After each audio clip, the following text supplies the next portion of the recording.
In order to understand immorality, one could argue that you need to know morality so that you have design and anti-design. You want to say it differently, and theologically you have what is the righteous standard and you have what is the unrighteous standard. What I find is the greatest challenge for me is that most know what not to do, but they don't know what to do. The fact is, as we go back to the scriptures and we see this body of biblical evidence that suggests, and even more so points to the fact, that sexuality is about oneness. That God is one, Deuteronomy 6 verse 4. That the church is one. Jesus said that in John 17. And in marriage we are one flesh. Echad basar in Hebrew. And it talks about their one flesh, as and said, and the man and woman were busa. They were not ashamed. They were thrilled at the prospect that they, as two physical separate entities, could become one flesh. Because when we talk about sexuality, we're talking about oneness. And there's a lot of details we can go into, but our time is short. So therefore, when we talk about the oneness of God, immorality, and the oneness in the church, and the oneness in marriage, anything that is contrary to that oneness is by definition idolatry. God is one. Adultery in marriage.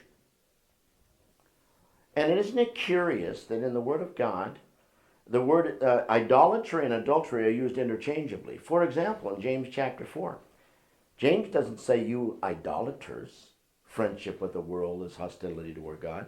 He says you adulterers. Well, why? Why call them adulterers? They didn't have sexual intercourse with somebody. Why are you calling it adultery? Because adultery and idolatry are both anti-oneness. And that's really important for us to understand. Why does he call Israel, as they are engaging in other worship of other gods besides the one true God, the Echad of God, why does he call them adulterers? Oh, he also calls them idolaters. It's the same sin. See, adultery and idolatry are the same sin. They're anti-oneness. And God designed us for oneness. He didn't design us for two-ness. No, he didn't design us to worship two gods. He didn't design us. In fact, remember that Colossians says that the things that we do amount to idolatry, Colossians 3. We focus our attention on the one, keep focused on the things above and not on the things in the earth, remember? And then he goes on to say, consider the members of your earthly body as dead to immorality, impurity, passion, evil desire, and greed, which amounts to idolatry. Why greed? Because you can't love God and mammon, two gods. He's the one God. We worship the one God.